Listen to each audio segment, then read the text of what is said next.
Welcome to Joy Prime. I am Harriet Thompson, and just after where we're coming from is from Miss Dr. Bawumia and education, talking about education and how it's helped millions of students, and that the government will still do more if Dr. Bawumia is voted into power.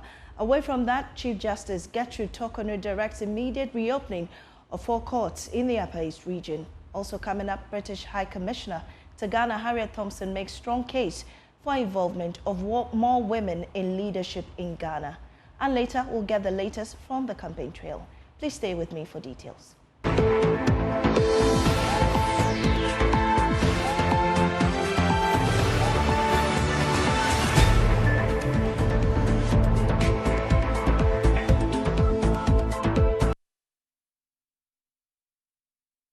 Chief Justice Gertrude Torkornoo has directed the immediate reopening of 4 courts in the Upper East region.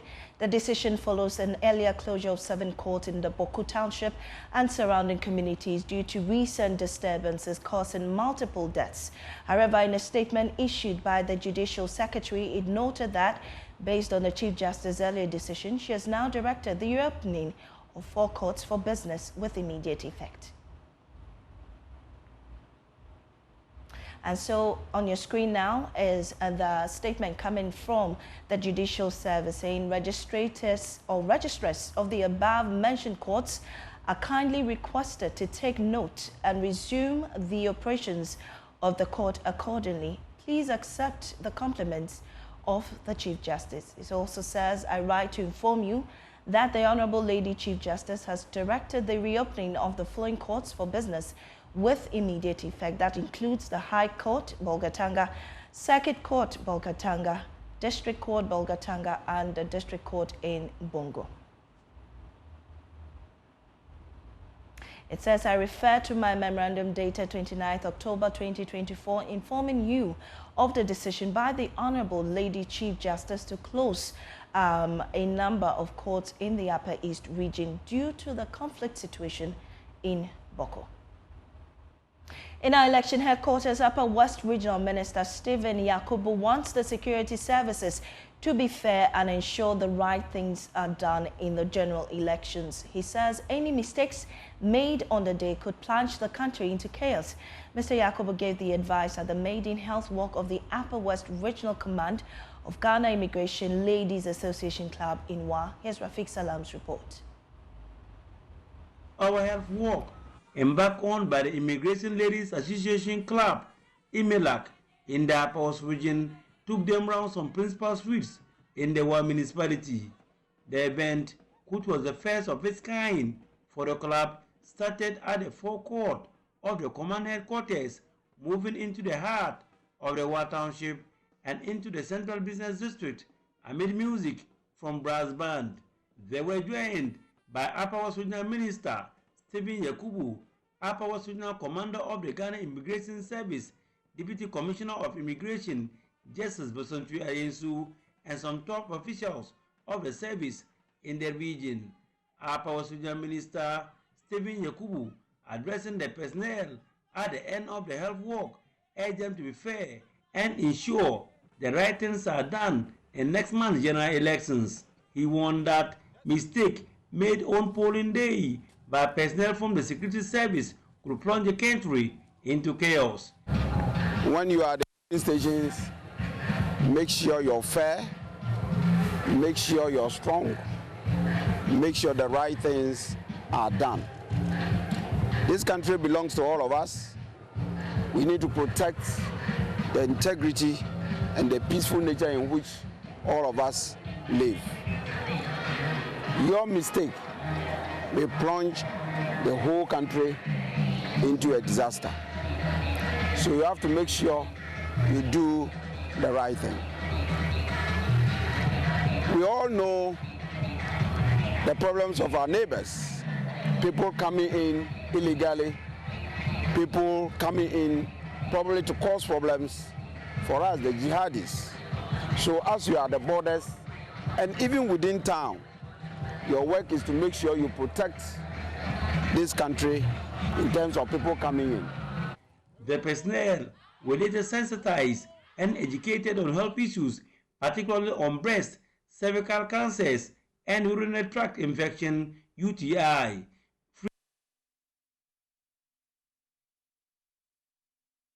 Let's head to the campaign trail. An independent candidate in the Kpando constituency of the Volta region has pledged to initiate an industrialization policy if elected as Member of Parliament for the area. For years, the Kpando constituency has been under the dominance of the National Democratic Congress, with emerging candidates vying to unseat the NDC candidate. One of them includes businessman Kojo Sika, who says he is the right man for the job. The return of Samuel Kojo Sika, an independent candidate in the Kpando constituency of the Volta region. For years, his constituency has been dominated by the National Democratic Congress, but Kojo says is now on the agenda to change the narrative and to champion local initiatives, including his industrialization policy, which he believes will enhance the livelihood of constituents. Le président qui est nous dit bien de patriote.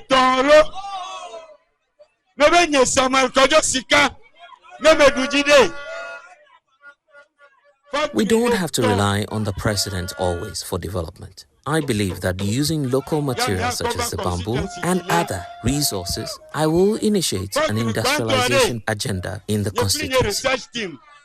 Pampro, ya nye raw material. Ya uko wa toilet roll, tissue paper. In the last elections in 2020, Kojo Sika received 8,221 votes, representing 29.94%, while the incumbent MP Dela Ajwa Soa garnered 13,582 votes, representing 49%.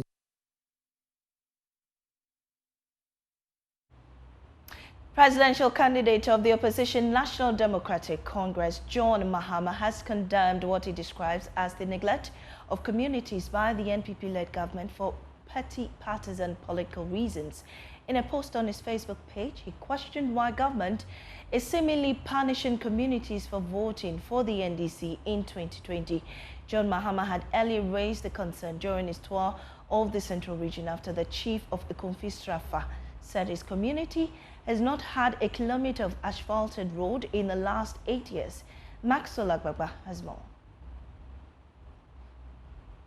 And before that, we'll bring you Maxwell's report shortly. But then let's take a break. We'll be right back.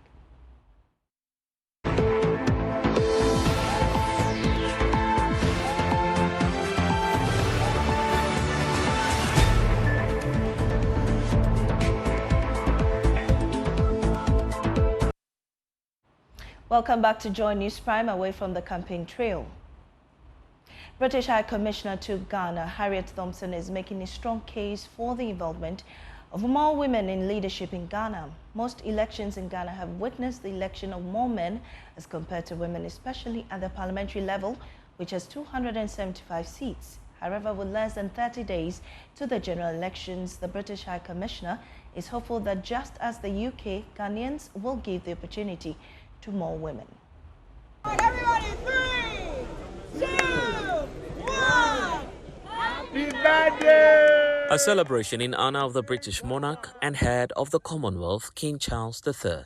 This year's anniversary brought together friends and members of the Commonwealth who converged at the British High Commissioner's residence in Accra, not only to celebrate, but to reflect on the mutual interest of the Commonwealth. With less than 30 days to Ghana's presidential and parliamentary elections, British High Commissioner to Ghana Harriet Thompson chose the occasion to reiterate the need for more women participation in leadership across the country. Seeing more women in key decision-making roles is something the UK and Ghana both want. Ghana took a historic step by signing the Affirmative Action and Gender Equality Act into law, setting a goal of 40% of public offices held by women. And the UK's parliamentary elections this year saw the highest number of women becoming members of parliament. 40% of all UK MPs are now women, and there's no reason why this figure can't be 50% or higher in future. With Ghana's elections soon to take place, I'd like to send my best wishes to all the female candidates contesting seats, whichever party they represent. Commonwealth heads of government a couple of weeks ago in Samoa chose Ghana's female candidate and Foreign Minister Shirley Ayokoboche as the next Commonwealth Secretary General, a gesture the National Security Minister Albert Kandapa described as an endorsement of the trust the UK has in Ghana. His Excellency the President led Ghana's delegation to the Commonwealth Summit in Samoa, where our Honorable Minister for Foreign Affairs and Regional Integration was overwhelmingly elected and appointed as the new Secretary General of the Commonwealth. This is indeed an endorsement of the trust, the hope, and commitment the international community has in Ghana. And I want to use this occasion to express our gratitude to the King, the government, and people of the United Kingdom, and also to all members of the Commonwealth.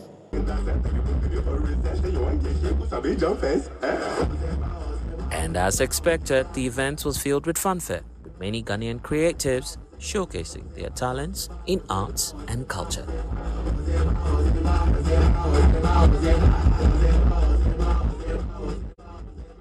Blessed Ogan's report for Joy News.